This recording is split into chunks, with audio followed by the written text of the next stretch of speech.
prodi D3 Kebendaharaan Psikis BCH Purwokerto. Hari ini saya akan melakukan tindakan anamnesa pada ibu hamil.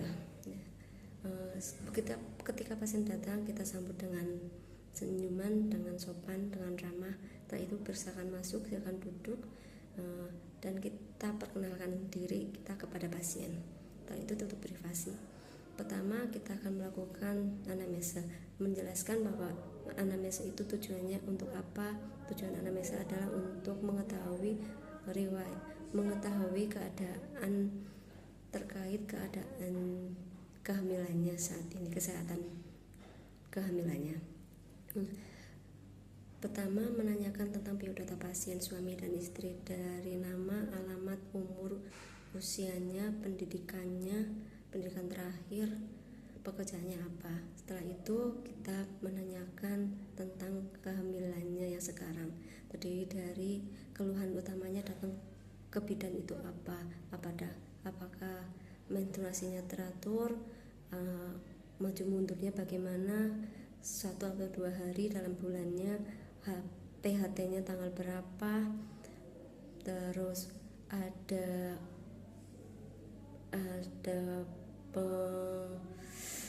gejala yang mengakibatkan gangguan kehamilan, misalnya kayak ngeflek atau kenceng-kenceng atau keluar darah seperti itu. Setelah itu kita menanyakan lagi tentang riwayat kehamilan dulu, karena ini tadi didapatkan ibu G2 P1A0. Ditanyakan untuk riwayat kehamilan sebelumnya, yaitu dari kehamilan, persalinan, dan nifasnya bagaimana.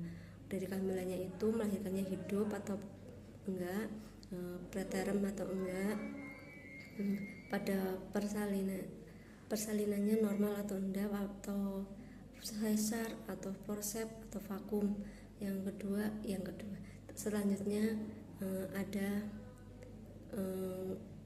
lahirnya, waktu melahirkan terjadi perdarahan atau enggak, atau komplikasi waktu melahirkan misalnya kayak perdarahan. Terus selama nifasnya itu terjadi gangguan atau enggak. Setelah itu kita tanyakan riwayat penyakit pada ibu, misalnya ibu pernah saat ini menderita sakit jantung, diabetes, TBC, asma, gula, seperti itu. Terus kita lanjutkan untuk riwayat kesehatan keluarganya, dari bapak, ibu, saudara atau kakak adiknya itu ada sakit seperti itu apa enggak, kayak jantung, TBC, HT, gula, asma. Setelah itu kita tanyakan lagi tentang kehamilannya itu diinginkan atau enggak, hubungan dengan suaminya bagaimana. Karena ini G2, jadi ditanyakan riwayat KB-nya dulu gimana, dia pernah KB apa enggak, kalau iya durasinya berapa lama, KB-nya apa, dilepasnya kapan, kenapa dilepas, mungkin dilepas karena ingin hamil lagi. Selanjutnya ditanyakan untuk tentang perubahan eliminasi pola makannya, yaitu dia biasanya makan berapa hari sekali. Setelah hamil, waktu saat hamil itu jadi meningkat apa enggak frekuensinya, komposisinya, makan minumnya bagaimana, ada pantangan makan atau enggak. Setelah itu kita tanyakan pola eliminasinya, PAK-nya bagaimana, BAB-nya bagaimana, PAK-nya sakit atau tidak, warnanya apa, durasinya berapa lama, sering apa enggak, setelah hamil bagaimana, BAB-nya juga seperti itu. Setelah itu kita tanyakan eliminasi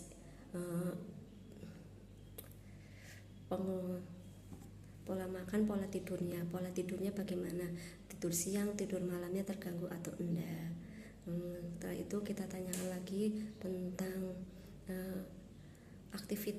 aktivitasnya ibu bagaimana selama sebelum hamil sama setelah hamil, sering melakukan olahraga atau enggak, misalnya kayak jalan pagi atau senam hamil. Setelah itu kita tanyakan lagi juga tentang vulva hygiene-nya, personal hygiene, mandinya bagaimana, mandinya sehari 2 kali atau lebih, gosok gigi, ada ganti pakaian, pakai alas kaki atau enggak, kebiasaan-kebiasaan tersebut.